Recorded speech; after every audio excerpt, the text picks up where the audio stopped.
নমস্কার বন্ধুরা, Bangla cooking channel পাঁচফোড়নে তোমাদের সকলকে স্বাগত জানাই। তো চলো আজ পাঁচফোড়নের রান্নাঘরে দেখা যাক কি রান্না হয়। তো আজকের রান্নাটা তাদের জন্য যাদের সদ্য বিয়ে হয়েছে বা একদম হাতে খড়ি হচ্ছে, যারা রান্না শিখছে। তো এই রান্নাটা করার জন্য কোনো তামঝামের দরকার নেই, ঘরে থাকা জিনিস দিয়ে তৈরি হয়ে যাবে। আর এরকম প্রচণ্ড ঠান্ডায় যদি এই রেসিপিটা হয়, আর একটু তার সঙ্গে যদি গরম ধোঁয়া ওঠা ভাত থাকে, আর কিচ্ছু লাগবে না। তো চলো খুব সহজ পদ্ধতিতে একদম ঘরোয়া উপকরণ দিয়ে আজ পাঁচফোড়নের রান্নাঘরে তৈরি করে দেখাবো চিকেন কারি।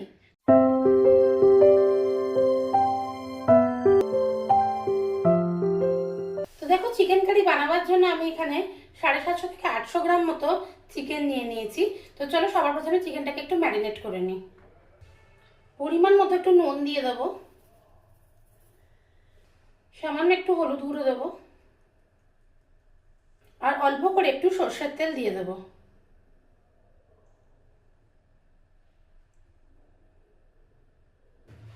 এবার ভালো করে চিকেনটাকে মাখিয়ে নেব। তো চলো চিকেনটাকে কিছুক্ষণ ম্যারিনেট হওয়ার জন্য এবার রেখে দেবো। তো চিকেনটা যতক্ষণ ম্যারিনেট হচ্ছে ততক্ষণ চলো পেঁয়াজ, টমেটো, কাঁচা লঙ্কা এগুলো সমস্ত কেটে গুছিয়ে নেওয়া যাক।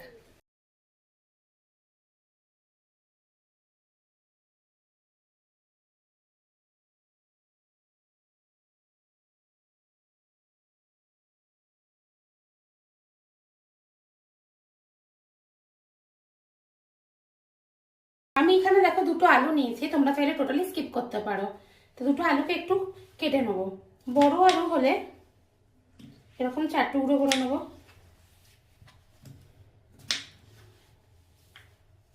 আর ছোট আলু থাকলে কিন্তু গোটাই দিয়ে দেবে। আমি এখানে 4টে টুকরো করে নিলাম আলু। রান্নাটা করার জন্য দেখো এরকম একটা আমি কড়াই নিয়ে নিয়েছি। কড়াইতে এবার সরষের তেল দিয়ে দেবো।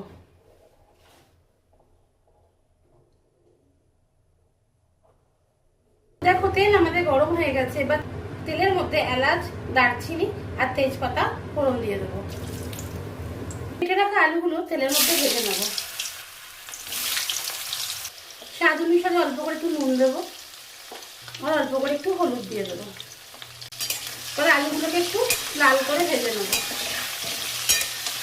দেখতেই পাচ্ছ আলুটা আমাদের ভাজা ভাজা হয়ে গেছে। এবার আলুগুলোকে উঠিয়ে রেখে দেবো। তেলের মধ্যে কেটে রাখা পেঁয়াজগুলো দিয়ে দেবো।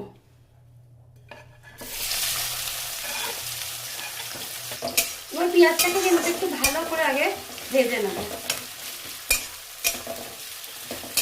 এইদিকে তো পেঁয়াজটা ভাজা হচ্ছে। এবার তার সাথে এরকম সাইজে দুটো বড় টমেটোকে কাট করে নেব।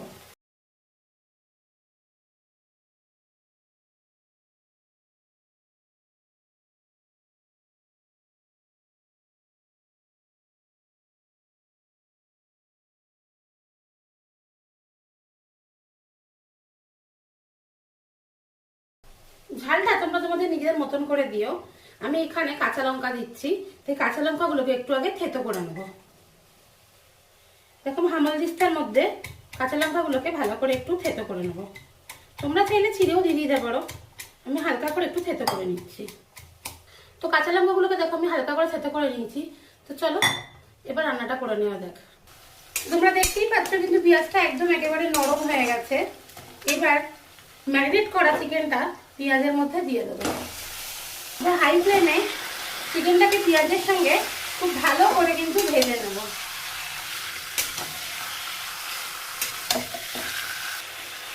তো দেখো চিকেনটা কিন্তু আমাদের হালকা ভাজা ভাজা হয়ে গেছে। এবার এর মধ্যে সেদ্ধ করে রাখা এই কাঁচা লঙ্কাগুলো দিয়ে দেবো।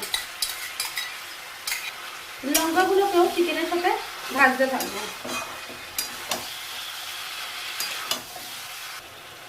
এবার চিকেনের মধ্যে এরকম 2 চামচ রসুন বাটা দিয়ে দেবো, আর 1 চামচ আদা বাটা দেবো। আদা বাটার পরিমাণটা কিন্তু আমি কম রাখলাম। রসুন আদা বাটাটাকে চিকেনের সাথে ভালো করে মিশিয়ে নেব। এবার এক এক করে রেগুলারের মশলাগুলো দিয়ে দেবো। হলুদ গুঁড়ো, ধনে গুঁড়ো,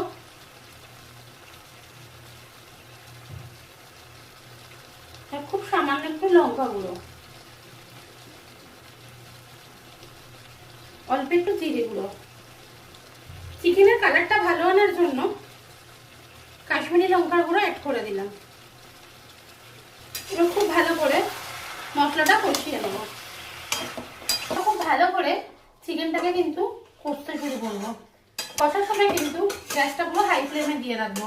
দিয়ে চিকেনটাকে কিন্তু বেশ খানিকক্ষণ এখন কষে নেবো। এই সময় কিন্তু গ্যাসের ফ্লেম একদমই স্লো করবো না, খুব ভালো করে এখন কষবো।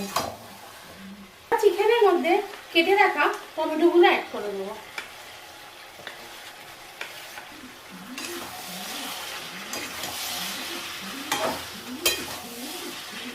টমেটোটা দেওয়া হয়ে গেছে। এবার সামান্য পরিমাণ একটু নুন দেবো, কারণ চিকেনে অলমোস্ট আগে থেকে নুন দেওয়া ছিল। অল্প করে একটু নুন দিয়ে দেবো। টমেটোর টকটাকে ব্যালেন্স করার জন্য দেখো আমি এখানে সামান্য পরিমাণ একটু গুড় দিচ্ছি। তোমরা এই জায়গাটা কিন্তু চিনি দিতে পারো, যেহেতু আমরা চিনি খাই না তাই গুড় দিলাম। এবার ভালো করে চিকেন কষতে থাকবো। দেখো খানিকটা টক দই আমি বাটিতে নিয়ে রেখেছি। টক দইটাকে খুব ভালো করে ফেটিয়ে নিয়েছি। এবার মাংসের মধ্যে দিয়ে দেবো। কিন্তু টক দইটা দেওয়ার সময় কিন্তু গ্যাসের ফ্লেমটা একদম লোয়ে রাখবো, না কিন্তু টক দইটা ফেটে যেতে পারে। তো ভালো করে দইটা মিশিয়ে নেবো। তো বন্ধুরা দেখো রান্না করতে করতে কারেন্ট চলে গেল, কি আর করা যাবে। দেখো যাই হোক মাংসটা কিন্তু আমাদের সম্পূর্ণ কষা হয়ে গেছে। আর কষার সময় কিন্তু আমি আলুগুলো দিয়ে দিয়েছিলাম। কালারটা দেখেই বুঝতে পারছো যে মাংসটা কিন্তু সম্পূর্ণ কষা হয়ে গেছে। যেহেতু চিকেন কারি হবে তাই এতে কিন্তু পরিমাণ মতো এবার জল দিয়ে দেবো।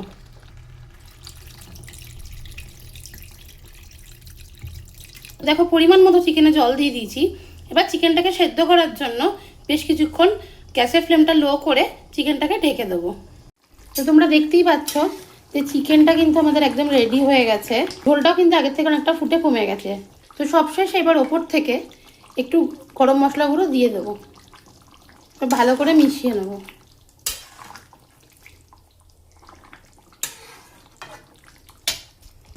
এবার কিছুক্ষণ ঢেকে দমে রেখে দেবো।